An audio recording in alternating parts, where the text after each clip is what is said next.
le rowing divergent matrix, ici avec un focus sur le trapèze, donc le haut du dos, et l'arrière des épaules, au niveau des réglages. Tu vas régler ton assise pour que tu aies les épaules qui soient un tout petit peu plus haut que les poignets. Quand tu as le bras tendu, il faut que ça fasse quasiment une ligne droite parallèle au sol entre ta main, ton coude et ton épaule. Au niveau de l'appui ventral, ce qu'il faut, c'est que tu puisses avoir les bras tendus et déjà la machine en tension. Il faut avoir de la tension dès le début du mouvement. Donc, pas trop loin pour pas avoir du mal à venir saisir tes poignets, ni trop près pour pas te taper à chaque fois et être sans tension dès le début du mouvement.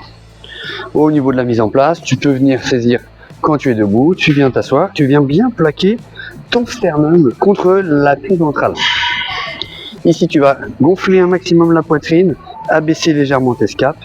Et au niveau de la prise, on va venir sur une prise relativement serrée pour accentuer le mouvement de divergence. C'est-à-dire qu'on part d'un axe central et on s'en éloigne, d'où le divergent.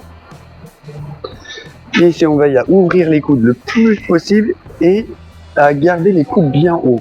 Le piège ici, c'est souvent d'avoir les coudes bas et de vouloir tirer avec les bras. Là, on ne cherche pas à tirer avec les bras. On cherche à ouvrir les coudes et éloigner les coudes le plus possible. Ils s'éloignent.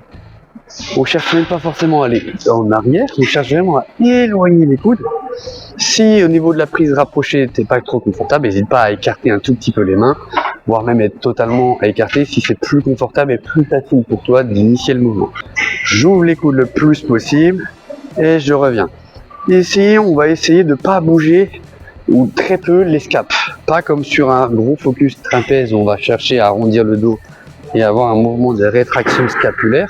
Là, vu qu'on veut quand même cibler l'arrière des épaules, on va essayer de bouger les scapes le moins possible et juste être sur ce mouvement d'ouverture des coudes qui cherche à s'éloigner le plus possible l'un de l'autre. Et une fois que je peux plus là, je peux avoir une légère intention d'aller en arrière. Et là, sur cette fin d'amplitude, je vais ressentir plus les trapèzes.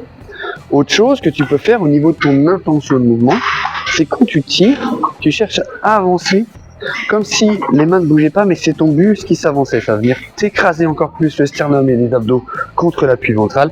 Ça va augmenter ta stabilité et tu vas être capable de générer plus de force.